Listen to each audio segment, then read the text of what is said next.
Bismillahirrahmanirrahim. Assalamu alaikum dear students. Today my lecture is on integral test.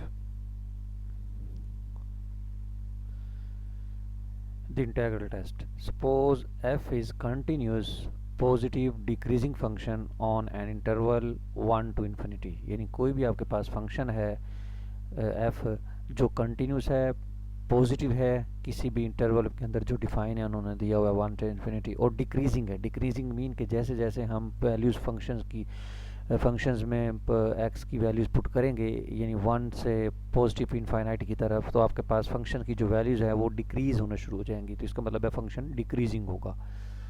And जो function है F N, यानी F x, जो भी function आपको दिया होगा वहाँ एक्स के अंदर आप एन पुट करेंगे, एफ एन, तो जो भी टर्म आएगी उसको हम ए एन लेट कर रहे हैं।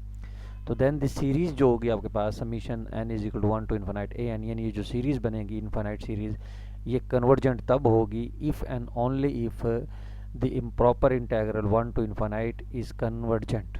यानी आपके पास कोई भी सीरीज़ है, यानी हमने प्रीवियस वीडियो में भी किसी भी सीरीज़ की कन्वर्जेंट और डाइवर्जेंट को डिस्कस किया था। तो इसके मुख्तलिफ मेथड्स हैं किसी भी सीरीज़ को कन्वर्जेंट और डाइवर्जेंट चेक करने के लिए। प्रीवियस वीडियो में भी हमने डिस्कस किया था, तो आज इस वीडियो में हमने इंटीग्रल टेस्ट को डिस्कस कर रहे हैं। तो इसके अंदर मेन पॉइंट जो है, आपके पास जो भी फंक्शन आपको दिया होगा तो आपने उस फंक्शन में एक्स की जगह इनपुट करना है। तो जो आपके पास ए एन आएगा, एफ एन आएगा, उसको आप ए एन लेट कर लें और एक सीरीज़ बन जाएगी summation A N.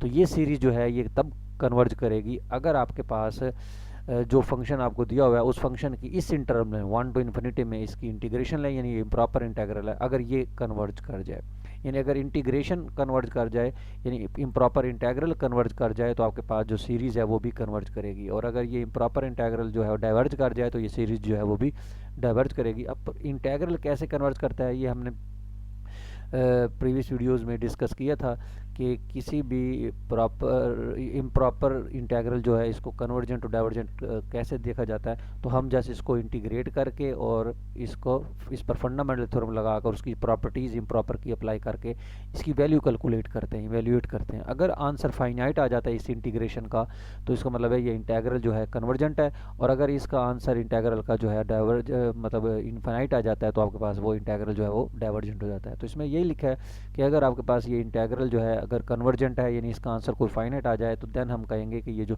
A N जो आपके पास सीरीज़ है ए एन समीशन, ये कन्वर्जेंट होगी। अगर ये इंटीग्रल डाइवर्जेंट है तो देन सीरीज़ जो है वो भी डाइवर्जेंट हो जाएगी।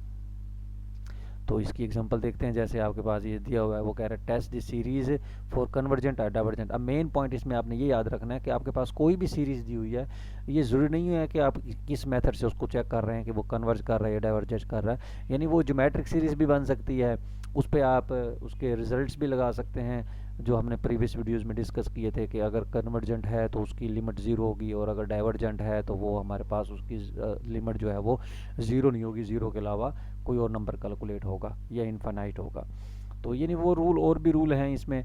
तो फिलहाल इसके अंदर आपने ये देखना है कि जो सीरीज़ होगी आपके पास, जो ए एन होगा, ये डिक्रीजिंग फंक्शन होना चाहिए, यानी इसकी वैल्यू डिक्रीज़ हो। अगर ये डिक्रीजिंग फंक्शन है तो इंटीग्रल टेस्ट अप्लाई होगा, अगर ये डिक्रीजिंग फंक्शन नहीं है तो इंटीग्रल टेस्ट अप्लाई नहीं होगा, हम कोई और मेथड देखेंगे।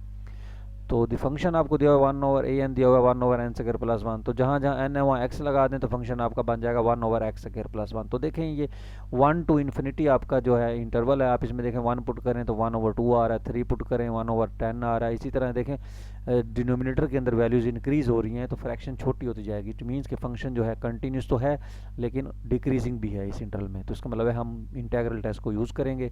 तो आप इस फंक्शन की इंटीग्रेशन लें 1 टू इन्फिनिटी, तो 1 ओवर एक्स स्क्वायर प्लस 1 की जो इंटीग्रेशन है वो टेन इनवर्स एक्स होती है, क्योंकि इम्प्रॉपर की प्रॉपर्टी के मुताबिक आप यहाँ, क्योंकि इन्फानाइट है तो यहाँ आप टी ले लें और लिमिट लगा दें टी अप्रोचिंग टू इन्फिनिटी।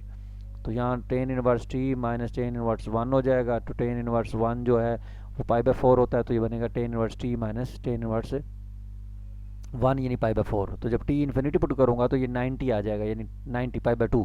तो pi by 2 minus pi by 4 which is equal to pi by 4। तो ये देखें ये फाइनाइट आंसर है, इसका मतलब है ये इम्प्रॉपर इंटीग्रल जो है ये कन्वर्जेंट है।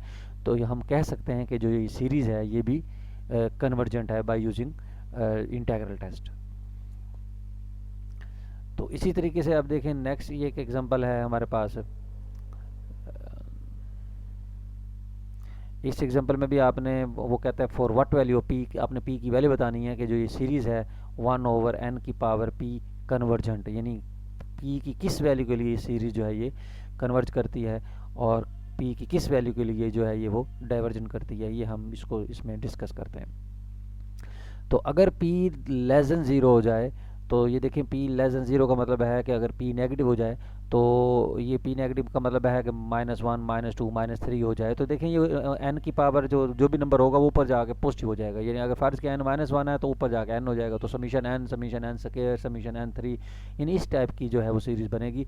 तो जब हमारे पास लिमिट अप्लाई करेंगे n अप्रोचिंग टू इन्फिनिटी, तो उसका आंसर इन्फिनिटी आएगा। इसका मतलब है p लेस देन ज़ीरो पर आपके पास ये इसकी जो लिमिट कैलकुलेट हो रही है वो इन्फिनाइट कैलकुलेट हो रही है। इसी तरीके से जब हम p की वैल्यू ज़ीरो पुट करते हैं तो 1 आता है, तो 1 समीशन 1 अप्लाई करें तो ज़ाहिर बात है उसकी लिमिट भी ज़ाहिर बात है ये जो इन्फिनिटी 1/∞ जो है वैसे तो ज़ीरो होता है, लेकिन हम क्योंकि p ज़ीरो पुट कर रहे हैं तो जब p ज़ीरो पुट करेंगे तो ज़ाहिर बात है 1 हो जाएगा, तो इसका टोटल आंसर भी 1 आएगा। 1/1 1 होता है, तो उस पर लिमिट अप्लाई नहीं होगी, तो आंसर 1 आ जाएगा। तो इस केस में हमारे पास देखें जो लिमिट है वो नॉट इक्वल टू जीरो है, क्योंकि 1 आ रहा है तो नॉट इक्वल टू जीरो, यानी p equal to zero case में limit not equal to zero, तो so given series divergent by test for divergence. हमने प्रीवियस रिजल्ट्स पढ़ा था कि अगर जीरो से अदर देन आ जाता है हमारे पास लिमिट, तो हमारे पास या इन्फानाइट आ जाता है तो आपके पास क्या होता है, डाइवर्जेंट होता है। इसका मतलब p लेस देन जीरो में और p जीरो में आपके पास ये डाइवर्जेंट हो गया। अब हम बात करते हैं p ग्रेटर देन जीरो पर। जब p ग्रेटर देन जीरो होगा तो ज़ाहिर बात है इसमें 1 2 3 4 5 इस तरीके से सीरीज़ आ जाएगी, यानी 1/n⁻p, यानी हम उसको फंक्शन ले लेते हैं, क्योंकि ज़ाहिर बात है अगर p पॉजिटिव हो तो ये आपके पास एक डिक्रीजिंग फंक्शन बनता है, अगर p नेगेटिव हो या ज़ीरो हो तो ये डिक्रीजिंग फंक्शन नहीं है। ज़ीरो पर ये कांस्टेंट फंक्शन है, लेस देन ज़ीरो पर ये इंक्रीजिंग फंक्शन है, इसलिए हमने वहाँ सीरीज़ जो है वो टेस्ट क्या कहते हैं इंटीग्रल टेस्ट यूज़ नहीं किया।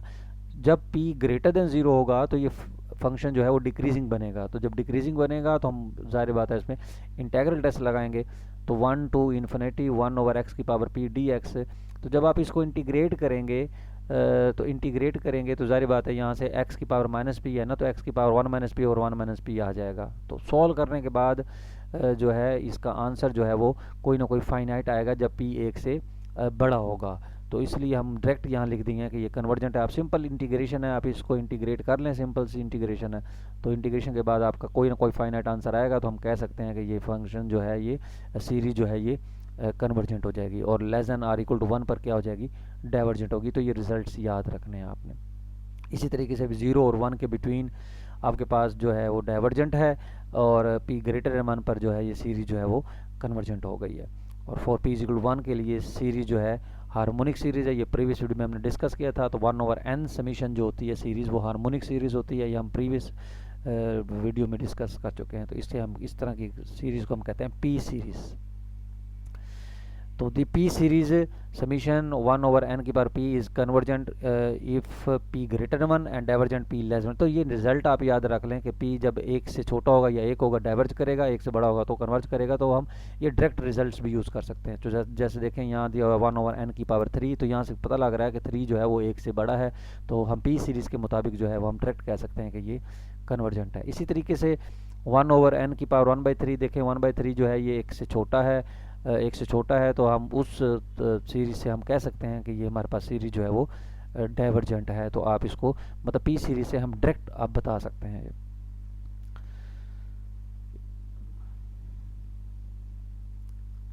तो इन जनरल आप ये याद रखें कि समीशन an जो है वो इन्फिनाइट 1 to इन्फिनिटी fx के बराबर नहीं होता, लेकिन जस्ट हम इसकी कन्वर्जेंट और डाइवर्जेंट के बारे में सिर्फ हम बता सकते हैं। ये तो determine whether the series converge और डाइवर्ज, इसमें बताना है आपने कि सीरीज जो है डाइवर्ज करेगी कन्वर्ज करेगी। तो देखें ये फंक्शन ले लिया, उसी तरह डिक्रीजिंग है, लॉगरिथम है, आपने इसका डेरिवेटिव लिया, ठीक है, ये फंक्शन आ गया। तो इंटीग्रेशन जस्ट उसकी ले के आपने मतलब उस पर बाय पार्ट्स लगा लेना है आपने, इंटीग्रेशन बाय पार्ट्स डेरिवेटिव लिया और जस्ट लिमिट लगा के इन्फिनाइट, तो ये डाइवर्जेंट होगी। तो इसी तरीके से आप बाकी क्वेश्चन भी देख सकते हैं। Thank you very much.